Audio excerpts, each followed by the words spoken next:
Annyeong, hai jumpa lagi di Ratu Drakor Channel. Guys, kita review yuk The Judge from Hell episode 12.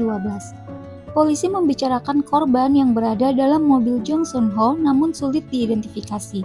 Mereka menemukan surat yang berisi kalau ayah dan kakaknya lah yang membunuhnya. Jong Tae-gyu dan Daewon Jeon sedang diinterogasi polisi. Polisi membicarakan kapan mendapatkan hasil tes DNA dari korban kebakaran di mobil dan kepala polisi minta mereka mengawasi Jo-gyul dan Tak-gyu. Kang Bitna datang ke pemakaman Jong Sun Ho dan meledek Daewon Jeon dan Tak-gyu sama sekali pasti tak sedih. Daewon Jeon menangisi kepergian Sun Ho. Polisi kaget karena ternyata korban dalam mobil bukanlah Jong Sun Ho.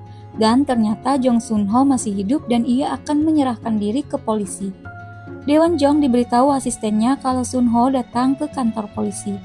Oke, flashback sebentar di 4 hari lalu, Bitna yang berhasil temukan Sun Ho dan Sun Ho punya bukti pembunuhan berantai J dan menggunakan Sun Ho untuk menangkap J. Sun Ho kedapatan Bitna sedang bersembunyi dan juga ada kapak yang dibawanya. Ia minta Sun Ho serahkan diri dan bukti ke kantor polisi. Bitna membujuknya karena ia tahu Sun Ho ingin membalas dendam kematian ibunya karena kakak dan ayahnya lah yang membunuhnya. Sementara Daewon Jeon dan Tak-gyu menyesal tak membunuh Sun Ho lebih awal. Dan di sini perjalanan Sun Ho yang dibawa anak buah Tak-gyu dihadang oleh Graham Mori dan kawan-kawannya. Mereka menghajar anak buah tersebut dan menghapus ingatan mereka, lalu kemudian membawa Sun Ho yang mulai ingin menyerahkan diri asal balas dendamnya terlaksana. Dan mereka menggantikan orang di dalam mobil Sun Ho yang terbakar dengan pendosa yang mati 10 tahun lalu untuk mengecoh Tak-gyu dan Daewon Jeon. Sun Ho sengaja menulis pesan bunuh diri, semua ditujukan agar Tak-gyu dan Daewon Jeon tertipu. Han Da-won juga datang sebagai korban dari pembunuhan berantai J. Bitna juga berjanji akan menjaga rahasia Sun Ho sebagai pembunuh Bitna asli yang sebenarnya. Oke, balik ke masa kini, Sun Ho sudah menyerahkan diri dan melaporkan ayah dan kakaknya. Ia punya bukti kamera perekam namun tak tahu di mana posisinya. Han Da-won tanyakan siapa J, namun Sun Ho mengatakan bahwa ia ingin pembunuh ibunya juga dihukum setimpal. Sementara Tak-gyu panik karena Sun Ho mengatakan semuanya termasuk ia membawa alat bukti berupa kapak. Tak-gyu laporkan ke ayahnya kalau Sun Ho punya bukti. Di sini Tak-gyu bahas soal Kalum saat Daewon Jeon kabur dari neraka. Ternyata Daewon Jeon adalah Satan yang sebenarnya. Tak-gyu merahasiakan sampai kapaknya ditemukan. Satan heran karena yang bisa masuk ke jendela gaib hanya dia dan dia pun menertawakan kebodohannya. Karena sadar Kang Bitna lah yang sudah berhasil masuk ke jendela gaibnya, ia juga berbicara pada salah satu sosok di dalam dan berjanji akan mengeluarkannya.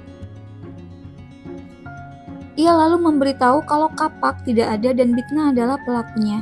Ia minta Tak-gyu serahkan Kailum. Bitna mencari tahu keberadaan Tak-gyu dan berhasil temukan Kailum yang sedang dipegang oleh Tak-gyu. Daewon Jeon minta diperlihatkan padanya lalu menembak ayahnya yang sebenarnya adalah Satan, tapi kemudian dia hidup lagi. Di kantor polisi ada penemuan bukti bahwa pembunuh berantai adalah Jong Tak-gyu. Daewon Jeon senang ia bisa menjadi abadi karena Kailum sudah di tangannya. Kang Bitna datang untuk mencegahnya lalu menyadari kalau Kang Bitna adalah Justitia.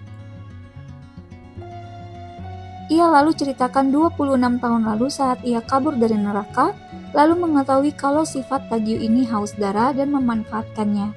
Flashback dulu saat Tak-gyu masih muda dan menemui Daewon Jeon. Daewon Jeon tampak tak suka dengan Tak-gyu dan tak mau Tak-gyu ketahuan kalau ia adalah putranya. Lalu Tak-gyu menghabisi nyawa ayahnya dan di sanalah Satan muncul.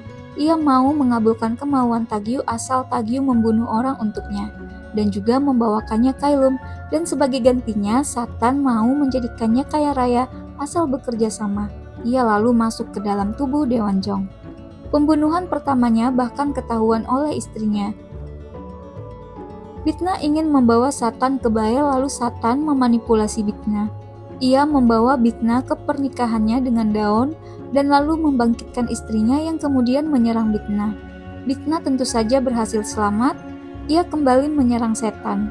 Setan lalu memanipulasi pikiran Bitna lagi kalau Bael adalah iblis dari segala iblis. Tak lama Bitna kemudian membunuhnya. Satan keluar dari tubuh Daewon Jeon dan mau bertarung bebas dengan Bitna.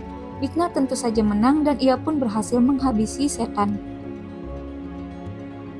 Bitna beritahu Handaon kalau Tagyu kabur ke pelabuhan Incheon. Handaon temuin Tagyu di sana sebagai putra dari korban Tagyu. Ia juga mengaku bahwa ia penyintas atas pembunuhan keluarga di Yeonjudong. Kata-kata Daon yang mendukungnya selama 25 tahun sama dengan detektif Kim. Tagyu lalu mengatakan apa yang telah ia lakukan pada detektif Kim untuk membuat Daon lemah. Daon mau menghabisi Tagyu, namun ia ingat kata-kata detektif Kim untuk menjadi polisi sejati. Kemudian ia mengurungkan niatnya lalu hanya menangkap Tagyu saja. Tak lama polisi datang menangkap Tagyu, Handaon langsung memeluk Bitna. Saat mau sidang, Bael datang ke tempat Bitna dan sudah mengampuni Bitna karena temukan Kailum dan membawa Satan ke neraka. Kemudian misi terakhirnya adalah membebaskan Tagyu dan menghukum dia serta mengirimnya ke neraka. Dan jika menolak, Bitnalah yang akan mati.